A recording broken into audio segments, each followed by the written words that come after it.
bonjour, merci de votre invitation. Donc, je suis Amine Kouider, je suis chef d'orchestre, je suis né à Alger.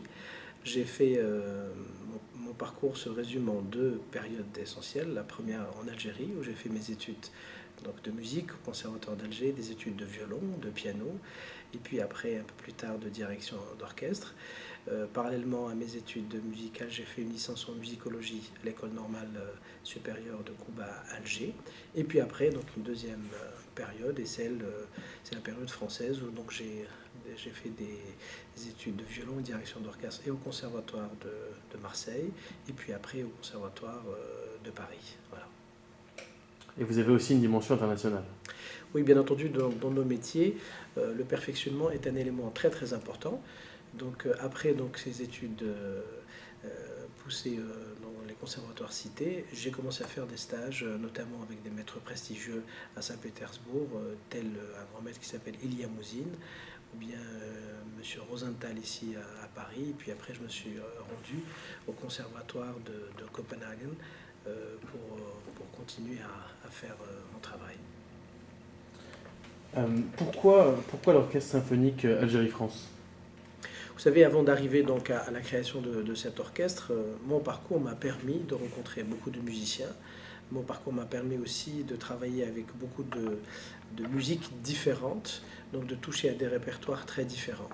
Et j'ai eu la chance d'être un chef d'orchestre issu de deux cultures, donc la culture orientale et la culture occidentale, plus spécifiquement la culture algérienne et la culture française. À travers donc mon parcours, j'ai pu réaliser beaucoup de choses, notamment en Algérie, notamment la réouverture de l'Opéra d'Alger en 2001. Et puis après, j'ai travaillé beaucoup avec l'Orchestre symphonique national algérien, l'Orchestre philharmonique d'Alger. On a réalisé beaucoup de concerts, beaucoup d'opéras, notamment avec donc des artistes français qui venaient à Alger, mais aussi on s'est déplacé algérien en France pour faire des réalisations, notamment dans le cadre de l'année de l'Algérie 2003. Et tout ça, ça s'est fait sur 10 ans. Et puis, je me suis dit que ce serait bien peut-être de pérenniser tout ce travail, tous ces acquis artistiques et humains en termes d'échange, les pérenniser dans un projet qui s'appelle aujourd'hui l'Orchestre symphonique Algérie-France, et bien entendu qui est créé en 2012. Ce n'est pas un hasard, puisqu'en 2012, nous fêtons l'indépendance de l'Algérie. Donc c'était pour nous une manière de consolider cette amitié et tous ces échanges musicaux entre les deux. Amine Kouider, pourquoi venir à votre concert Amitié Algérie-France ? Il faut savoir déjà, dans ce concept de concert Amitié Algérie-France, il y a l'Orchestre symphonique Algérie-France. Et c'est un orchestre qui est constitué de musiciens algériens venant d'Algérie, et les Algériens qui sont ici en France, et bien entendu de nos amis français avec qui on a l'habitude de travailler. Donc vraiment, c'est la constitution déjà de l'orchestre est particulière et je trouve intéressante humainement, mais aussi musicalement, puisque tous les musiciens, c'est des musiciens professionnels vraiment d'un très très haut niveau. Donc déjà, il y a le niveau musical de tous les musiciens. Et puis, pour ce concert, ce qui est intéressant, c'est la date du 19 mars, qui, bien entendu, pour ceux qui connaissent très bien l'histoire, le 18 mars 1962 ont été signés les accords d'Évian. En fin de compte, je pourrais faire court, c'est le cessez-le-feu entre donc, les Algériens et les Français, donc, ce qui a donné après l'indépendance à l'Algérie. Et pour nous, c'est une date symbolique très très forte.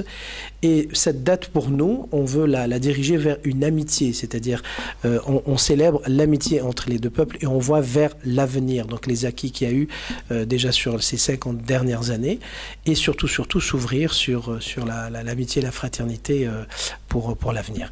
Et le dernier point, c'est le contenu musical, puisque nous allons faire de la musique arabo-andalouse sous sa forme traditionnelle, mais accompagnée par un orchestre symphonique. Et ça, c'est vraiment un travail assez particulier et je suis fier de le présenter parce que ça représente cette double culture de beaucoup de musiciens avec qui on a l'habitude de travailler, et bien entendu moi-même. Et puis après, il s'en suivra des extraits de l'opéra célèbre de Carmen, puisque c'est une histoire andalouse, donc on reprend aussi la thématique et le rapprochement des des cultures à travers l'Andalousie, puisque cette terre était à un certain moment occidentale et orientale. Et bien entendu, on termine par la suite algérienne de Saint-Saëns, ce compositeur français qui a vécu ces dernières années en Algérie. Il est donc décédé à Alger, qui connaissait très très bien les Algériens, la musique algérienne. Donc il a rendu hommage à travers une très très belle musique qui s'appelle Suite algérienne. Et les éléments pratiques, comment on s'inscrit, où est-ce que ça se passe? Donc pour les éléments pratiques, le concert aura lieu donc, à la salle Gaveau, dans le 8e arrondissement de Paris, qui est une très très belle salle et prestigieuse, puisqu'elle est centenaire, je crois, de mémoire. Et ce concert, il est fait donc, aussi en partenariat avec le Centre culturel algérien. Donc c'est tout simple, il faut se présenter soit à la salle Gaveau, ou bien sur le site d'internet, le site de la salle Gaveau, ou bien au Centre culturel algérien à Paris, notamment par leur site. Donc salle Gaveau, 45 rue La Boétie, dans Paris 8e. Voilà, le 19 mars 2012. J'espère vous voir très nombreux avec nous pour ce concert.